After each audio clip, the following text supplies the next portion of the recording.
Hola, ¿qué tal? Espero que estéis bien.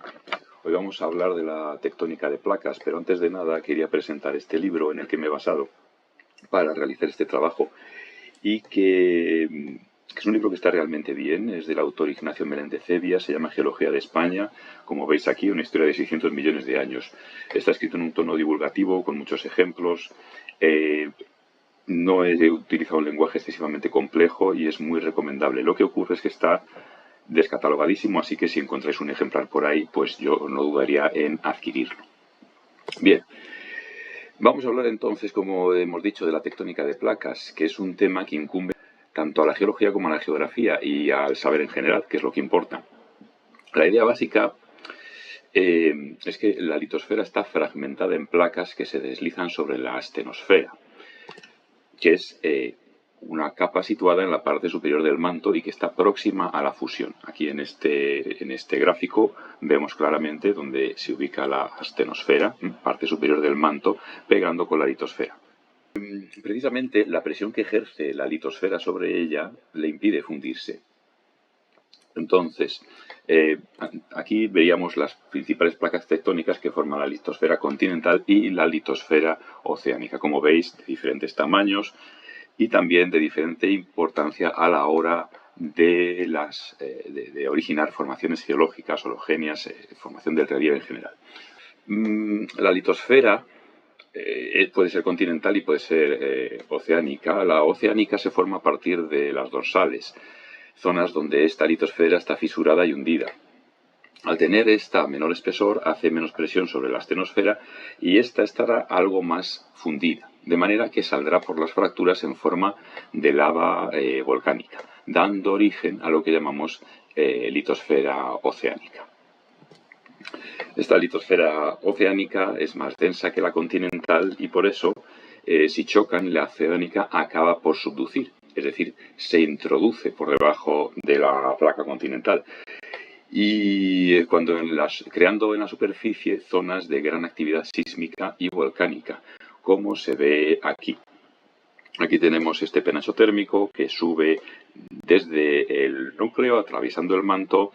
En esta parte que tenemos litosfera oceánica, que es más fina que la litosfera continental, se abre paso, acaba echando hacia la superficie marina lava basáltica y así se abre y se ensancha esa superficie marina.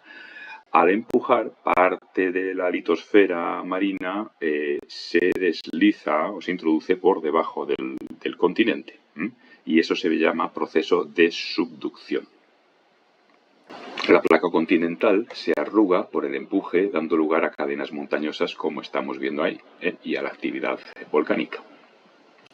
La subducción de una placa oceánica termina cuando llega otra placa continental al punto de subducción, es decir, cuando otra placa avanza hasta el punto que se choca con la anterior placa tectónica. Esta se introduce ligeramente bajo la capa cabalgante y ahí se detiene. Se forman cabalgamientos unos sobre otros con mucha mezcla de rocas. Incluso parte de la capa que subduce puede fracturarse, como lo vemos aquí, esta placa que subduce, que se introduce por debajo de esta otra placa continental, al colisionar se divide. Entonces esta capa que subduce puede fracturarse al producirse la colisión y ascender hacia la superficie en forma de restos rocosos llamados ofiolitas, que es lo que aparecen aquí en color morado, que es este color de la litosfera oceánica que se introducía por debajo de la litosfera continental. Pues digamos, los fragmentos que quedan en la superficie continental, se denominan ofiolitas. Tras el fenómeno de colisión u obducción, la litosfera continental puede llegar a duplicar su grosor. Así es como se formaron los Pirineos, los sistemas béticos, los Alpes o el Himalaya. Vamos ahora con la acreción o crecimiento de las placas por agregación de cuerpos menores. Si la erosión arranca y transporta materiales de la litosfera continental y acaban en el fondo oceánico adosados al talud, esto es el talud, hablamos de acreción sedimentaria. Se forman sedimentos en el fondo marino adosados al talud, como estamos viendo aquí.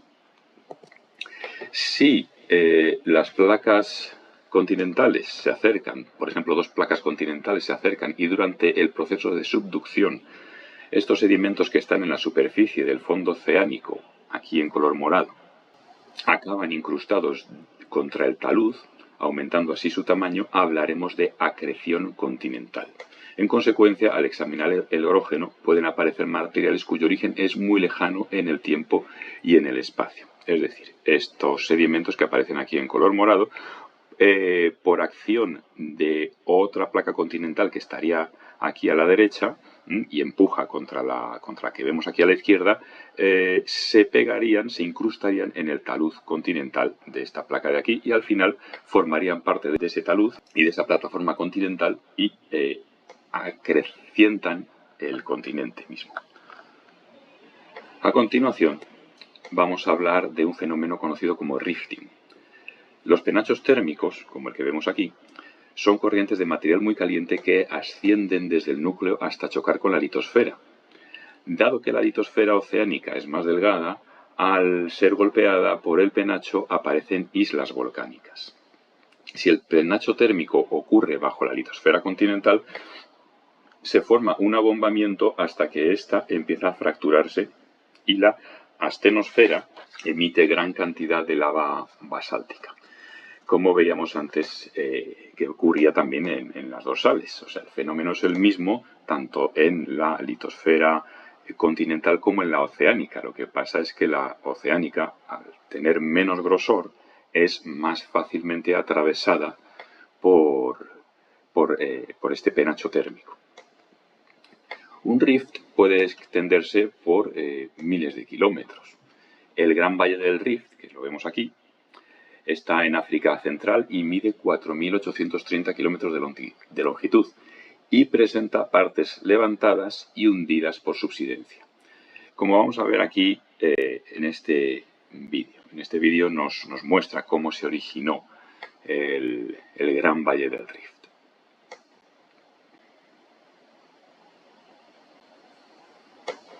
Entonces aquí vemos el penacho térmico en el centro de la imagen, como va ascendiendo desde el núcleo de la Tierra, atraviesa la litosfera continental, atraviesa la corteza terrestre, va abombando el terreno hasta que se agrieta.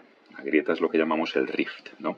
Y hay partes, evidentemente, que se hunden en esa gran grieta por subsidencia. Ahora, ¿qué ocurre si el penacho térmico no se detiene y sigue avanzando? Pues al final se llena todo el hueco, toda la grieta se llena de lava basáltica y se endurece. También se produce, como vemos aquí, fenómenos de vulcanismo.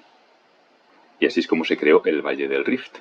En algunos rifts, la cercanía del mar originará transgresiones y regresiones, y tras estas últimas formará mares interiores en las zonas de subsidencia, que, si se secan, propiciarán la presencia de salinas o depósitos de yeso. Si el rift oceánico prospera, los continentes se estiran y se separan. Esto es un fenómeno que se conoce como drift. Formarán nuevas plataformas continentales y nuevos taludes. Hay rifts que continúan abriéndose como el Mar Rojo o el Océano Atlántico y otros que abortaron, tales como el del Nilo o el del Rin o el del lago Baikal, que es el más profundo del mundo. Aquí vemos el Rift, el Gran Valle del Rift, abarca toda esta longitud de África, de norte a sur, dividiendo África en una placa que la llamamos placa somalí y una placa africana. Se sigue dividiendo a día de hoy y en ocasiones produce fenómenos tan espectaculares como esta grandísima grieta que apareció en Kenia hace un par de años.